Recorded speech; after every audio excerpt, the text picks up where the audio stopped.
መጽሐፈ መሣፍንት ምዕራፍ 1 የይሁዳና የስምዖን ነገድ አዶኒቤዜቅን እንደማረኩ። እንዲህም ሆነ፣ ኢያሱ ከሞተ በኋላ የእስራኤል ልጆች ከነዓናውያን የሚዋጋልን ማን አለቃ ይወጣልናል ብለው ወደ እግዚአብሔር ጠየቁ። እግዚአብሔርም ይሁዳ ይውጣ፣ እነሆ ምድሪቱን በእጁ አሳልፌ ሰጥቼዋለሁ አለ። ይሁዳም ወንድሙን ስምዖንን ከእኔ ጋር ወደ ዕጣዬ ውጣ፣ ከነዓናውያንንም እንውጋቸው፣ እኔም ደግሞ ከአንተ ጋር ወደ ዕጣ ሄዳለሁ አለው። ስምዖንም ከእርሱ ጋር ሄደ። ይሁዳም ወጣ። እግዚአብሔርም ከነዓናውያን፣ ፌሪዜናውያን በእጁ አሳልፎ ሰጣቸው። ከእርሱም በቤዜቅ ውስጥ 10,000 ሰዎችን ገደለባቸው። አዶኒቤዜቅንም በቤዜቅ አገናኙትና ተዋጉት። ከነዓናውያንንም ፌሪዜናውያንንም ገደሏቸው። አዶኒቤዜቅም ሸሸ፣ ተከታትለውም ያዙት፣ የእጁንና የእግሩንም አውራ ጣቶች ቈረጡት። አዶኒቤዜቅም የእጆቻቸውንና እግሮቻቸው አውራ ጣቶች የተቈረጡ 70 ነገሥታት ከበታዩ በታች ፍርፋሪ ይለቅሙም ነበር፣ ከገበታው በታች ፍርፋሪ ይለቅሙ ነበር። እኔ እንዳደረግሁ እግዚአብሔር እንዲህ መለሰልኝ አለ። ወደ ኢየሩሳሌምም ወሰዱት፣ በዚያም ሞተ። ኢየሩሳሌምና ኬብሮን በይሁዳ ነገድ እንደተያዙ። የይሁዳም ልጆች ኢየሩሳሌምን ተዋግተው ያዟት፣ በሰይፍ ስለትም መቷት፣ ከተማይቱንም በእሳት አቃጠሏት። ከዚያም በኋላ የይሁዳ ልጆች በተራራማው ሀገር በደቡብ በኩል በቈላው ውስጥ የሚኖሩትን ከነዓናውያን ሊወጉ ወረዱ። ይሁዳም በኬብሮን ወደሚኖሩ ከነዓናውያን ሄደ። የኬብሮንም ሰዎች ወጥተው ተቀበሉት። የኬብሮንም ስም አስቀድሞ ቂርያ ታርቦቅሴፌር ነበር። የቅናቅንም ትውልድ ሴሲንና አኪማምን ተለሜንን ገደሏቸው። ጎቶንያን ዳቤርን መያዙ። ከዚያ ወደ ዳቤር ሰዎች ሄዱ። አስቀድሞም የዳቤር ስም ሀገረ መጻሕፍት ነበር። ካሌብም ሀገረ መጻሕፍትን ለሚመታና ለሚይዝ ልጄን አስካን ሚስት ትሆነው ዘንድ እሰጠዋለሁ አለ። የካሌብም ትንሽ ወንድም የቄኔዝ ልጅ ጎቶንያል ያዛት፣ ሚስትም ትሆነው ዘንድ ልጁን አስካን ሰጠው።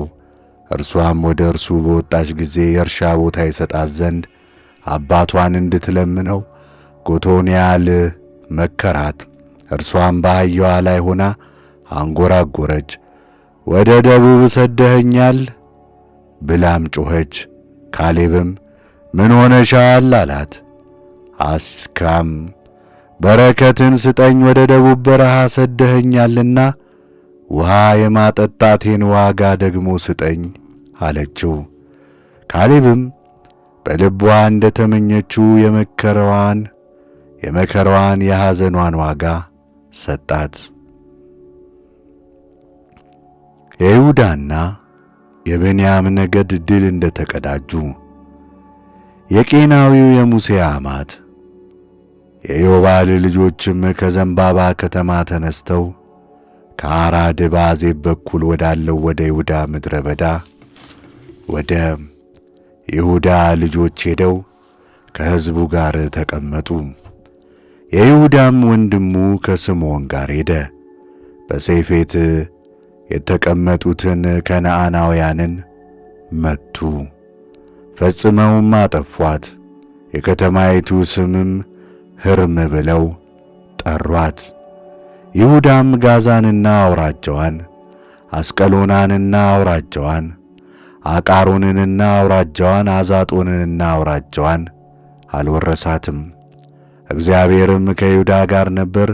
ይሁዳም ተራራማውን ሀገር ወረሰ። ሸለቆ የሚኖሩትን ግን የብረት ሰረገሎች ነበሯቸውና ሊወርሳቸው አልቻለም። ሙሴም እንደ ተናገረ ለካሌብ ኬብሮንን ሰጡት። ከዚያም 30 ከተሞችን ወረሰ። ከዚያ 3 የዔናቅ ልጆች አስወገዳቸው። ነገር ግን በኢየሩሳሌም የሚኖሩትን ኢያቡሳውያን የብንያም ልጆች አላወጧቸውም። ኢያቡሳውያንንም ከብንያም ልጆች ጋር እስከ ዛሬ ድረስ በኢየሩሳሌም ተቀምጠዋል። ቤቴል በኤፍሬምና በምናሴ መያዟ። የዮሴፍ ልጆች ደግሞ ወደ ቤቴል ወጡ። እግዚአብሔርም ከእነርሱ ጋር ነበረ። እነርሱም ሰፍረው ቤቴልን ሰለሏት። አስቀድሞም የዚያች ከተማ ስም ሎዛ ይባል ነበር።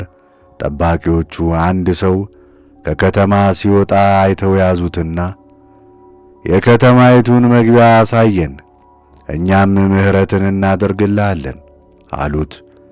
የከተማይቱንም መግቢያ አሳያቸው። ከተማይቱንም በሰይፍ ስለት መቷት። ያን ሰውና ዘመዶችን ግን ለቀቋቸው። ሰውየውም ወደ ኬጢያውያን ምድር ሄደ። ከዚያም ከተማዋን ሠራ። ስሟም ሎዛ ብሎ ጠራት። እስከ ዛሬም ድረስ ስሟ ያው ነው።